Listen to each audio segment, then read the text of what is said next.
The clouds parted over the Isles of Boreas. It was time to choose. The rebellion was in trouble. Ravens were scouting for the secret rebel base. They needed a game changer. Pieces of the Sky Ripper had surfaced. Reynardo knew that using it could go catastrophically wrong, but he was sure he could figure out how to use it safely. Also, a temple had risen out of empty desert. The Iblis stone was hidden there. It was a dangerous artifact. It could corrupt its user into a bloodthirsty monster. Maybe he could find a way to use it, to take its power without surrendering to its wickedness. And also, his old friend Lapino needed rescuing. Of course, Reynardo had a pretty strong suspicion that Lapino had betrayed the rebellion, and he had a gut feeling that he needed to use that to his advantage. Reynardo finally realized that Lapino was a traitor to the cause, and maybe Reynardo could use that somehow.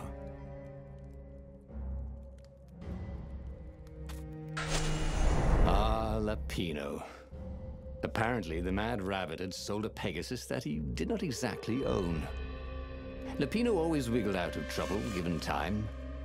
But he was out of time. Lapino's frantic message said that the Ravens were going to kill him for being a rebel spy. And that he had a clever plan. If the fleet reached him first, they'd string him up for that. Never mind the winged horse. Or so Lapino had told him over the far speaker anyway.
Lapino had apparently managed to confuse the judge by arguing that he hadn't actually stolen a winged horse. He'd only sold it.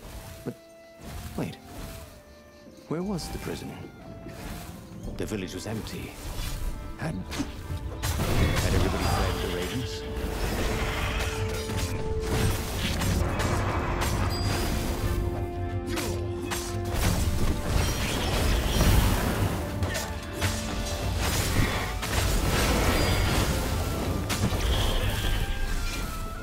Was odd.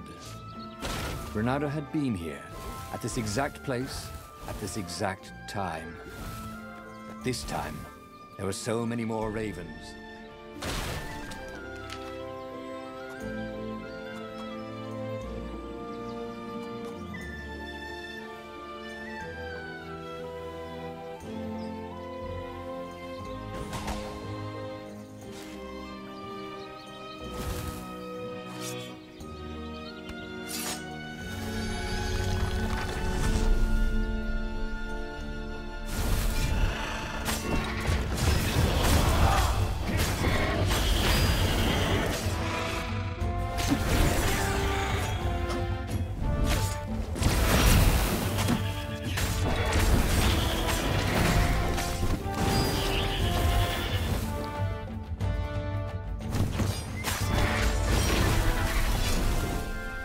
Ravens were landing everywhere. The advanced guard. He'd better get moving. If they got to Lapino first, they'd eat him for breakfast. Or a snack. Ravens weren't picky. If they got hungry, they sometimes forgot to interrogate their prisoners. Even top spies like Lapino. Well, unless he really was a traitor, obviously. Then they'd probably pin a medal on his chest.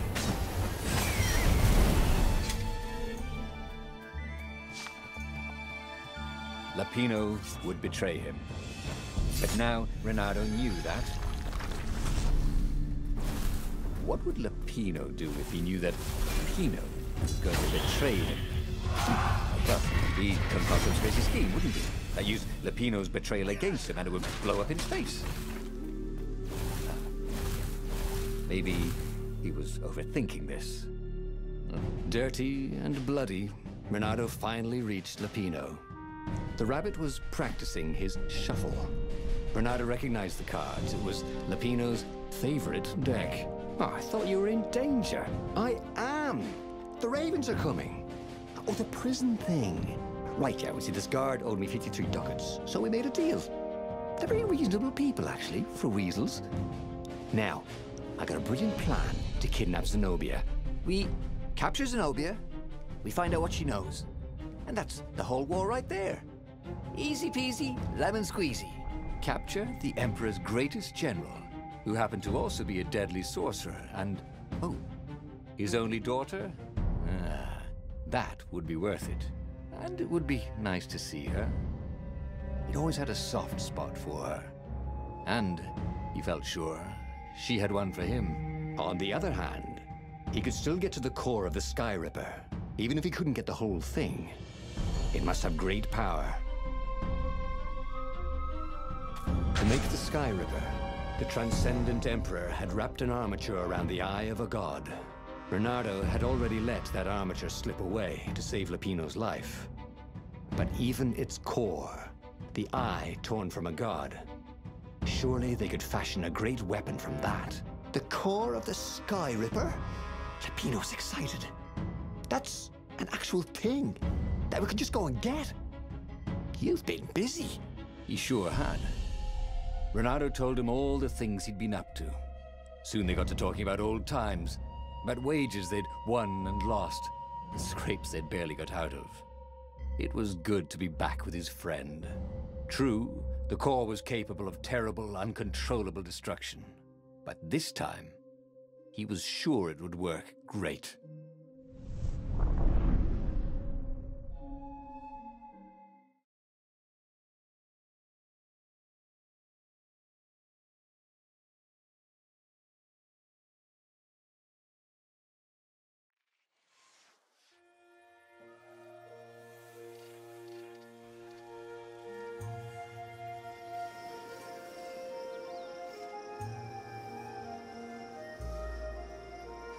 It's beautiful here, thought Reynardo.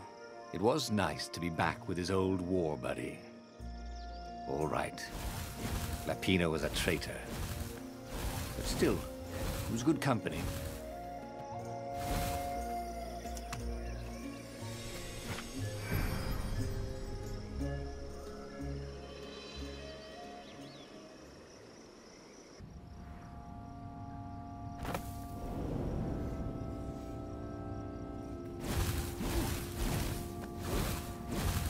There was something sour in the air.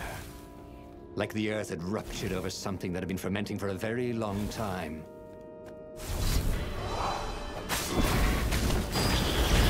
Reynardo wondered if death was nothing more but a portal to another plane of existence.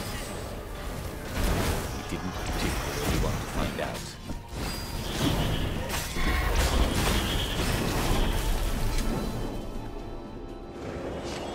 Reynardo felt wrong all over. He could feel an almost palpable sickness in the air. And if the land could have tumors, they would look like these monstrous crystals. The forest was quieter than it had been. There were insects, but few birds. He didn't count the ravens. Reynardo smelled sick animals and dying things. No health. I'm getting a bad feeling about this. Reynardo thought. Maybe Lapino was right. Maybe we should have kidnapped Zenobia instead of coming here. As he held the radiant icosahedron, Reynardo felt queasy, like dozens of tiny worms were nibbling his insides. It wasn't healthy to be so close to the eye of a god. How could he use it? He could take it to the observatory. The scientists there could tell him how to harness its ancient power.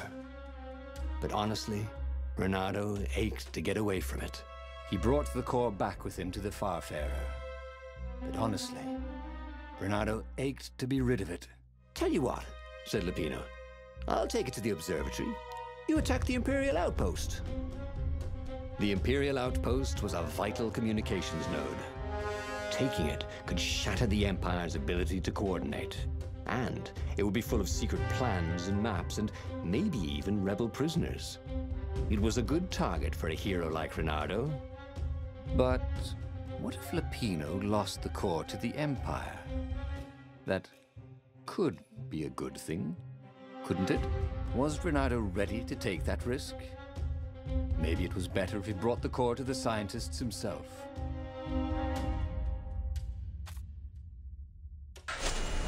Trust me, Reynardo, you won't regret this. I'll treat the core like it was my own baby daughter. As the Farfarer dived towards the Nexus, Lupino was jumping up and down with excitement.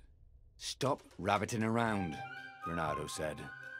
Lupino just stared at him. The moment the ship landed, Lupino leapt off the ship.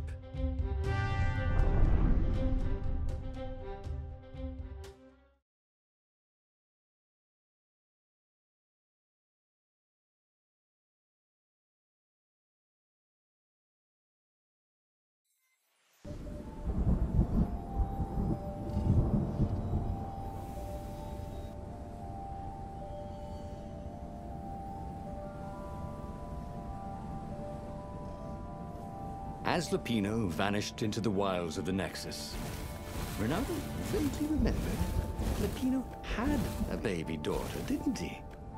And he told her mother he was going out to get some Easter eggs, and he'd never come back. But Reynardo was relieved not to carry the core anymore.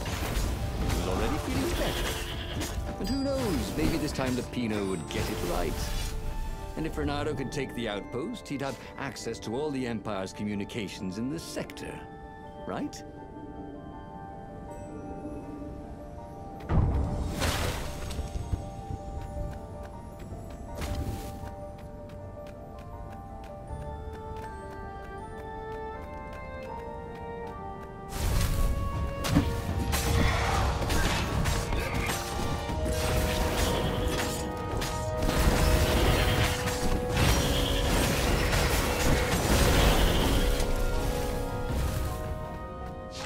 Reynardo caught his breath. His joints still hurt, but he couldn't feel the poison in his system anymore. He'd let the armature slip out of his hands to save his friend Lupino. Of course he had to let Lupino take the core. The rebellion needed every man doing his duty. And the rabbit would be no good taking on an Imperial outpost, right?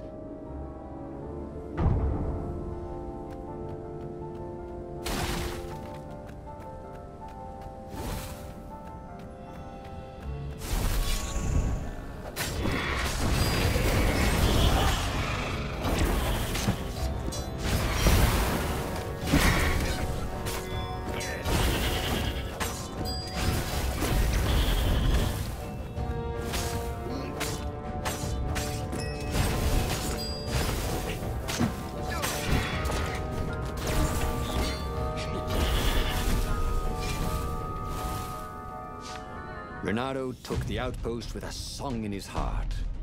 Soon, he was stuffing his sack with key messages from and to the fleet. Then the far speaker toad chortled a new message. The observatory had been sacked by ravens. Lupino and all the scientists had been taken to the mountains. Why? Why had he trusted Lupino again? And now the Empire had the core. Reynardo hailed the rebel base to warn them.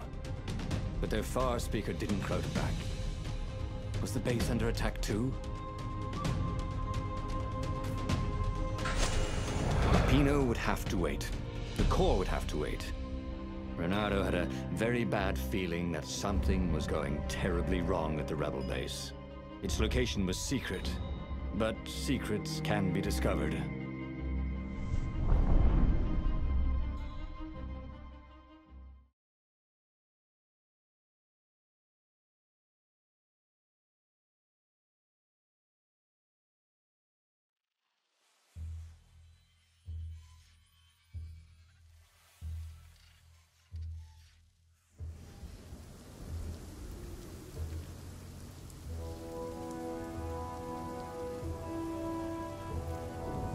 There were Imperials everywhere in the ruins, and dead civilians.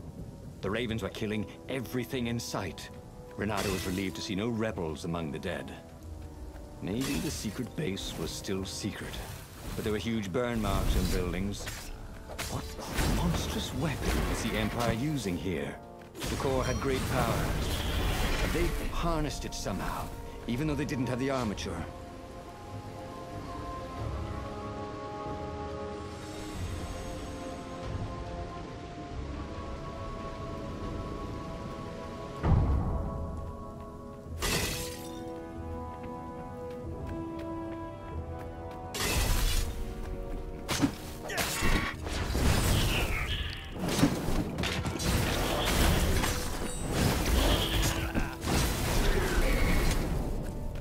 Even if Reynardo could rescue the secret base, then what?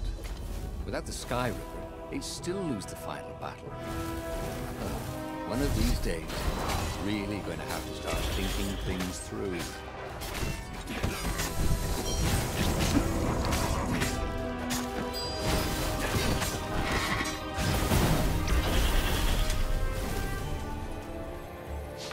He could smell charred flesh and hear screams. The ruins were on fire. But the Ravens had rigged up the core as some kind of burning ray. They wouldn't need to know the secret location. They were burning everything. It was killing them too. Their black feathers littered the path. He would have to take the core from them. It was the last thing he wanted to do.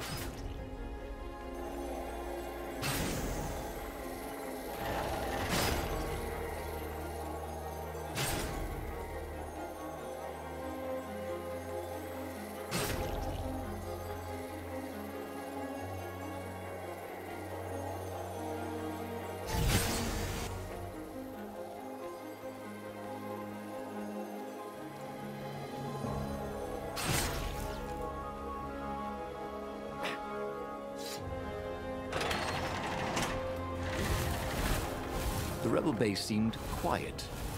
That was good. Also, it seemed to be burning. That wasn't good.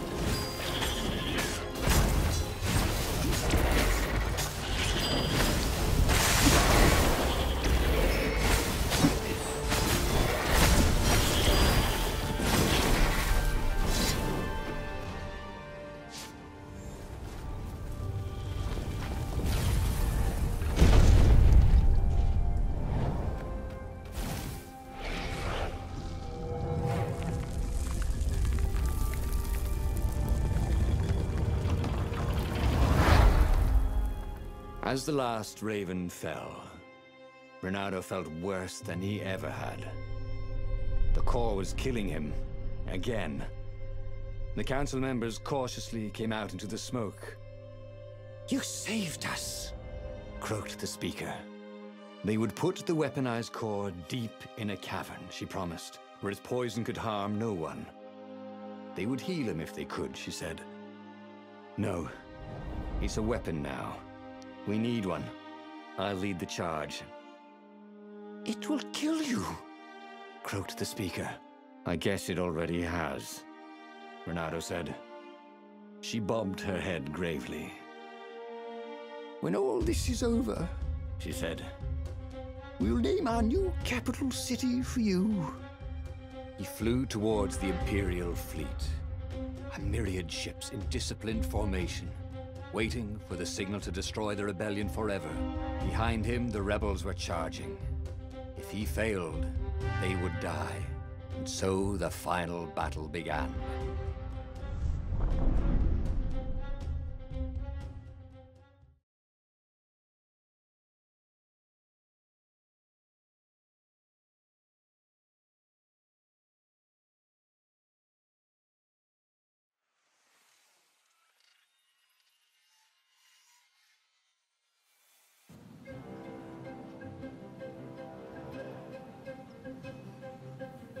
Everything hurt. It was unpleasant to fight this way. With each blow he struck with his sword, he felt weaker. Yet each time the core fired, it got brighter. As if the heat from the burning ravens and buildings only fed its hunger. He wondered where Lapino was. Wasn't he supposed to be in the battle? No. He'd been captured, hadn't he? Oh, Reynardo's mind was smoky now, like the burning fleet. He hoped this wouldn't take long.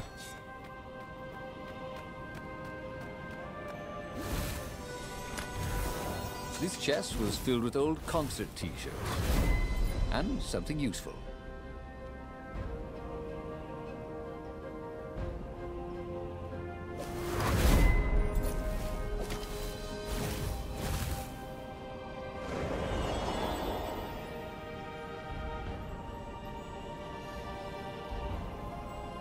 Reynardopolis.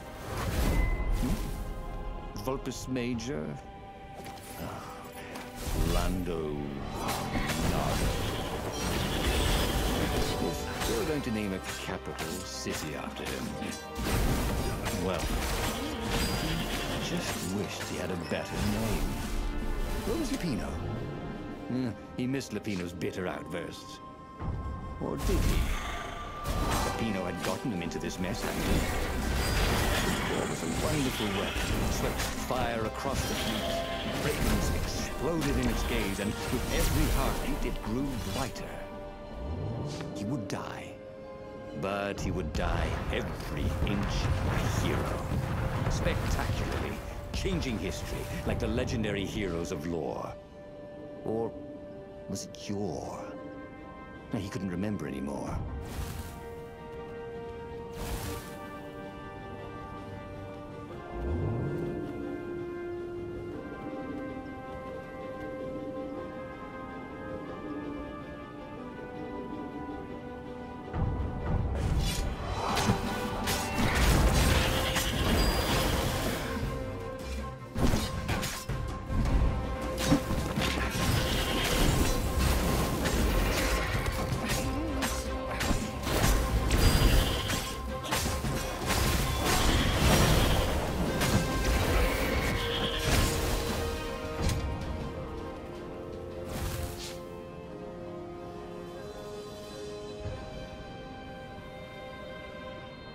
Reynardo fell to his knees. The Emperor's bodyguards were lined up before his ship. Fierce ravens, all. And Zenobia. She was conjuring. He could not take another step. All he could do was fire the core. The ravens, Zenobia, the ship, all burst into flames, disintegrated, and blew away. So they had one, after all. The core grew brighter. He shielded his eyes, but he could still see it through his sleeves and through the flesh of his arm. And then he felt heat, as the fire grew to consume both fleets. And then he felt nothing.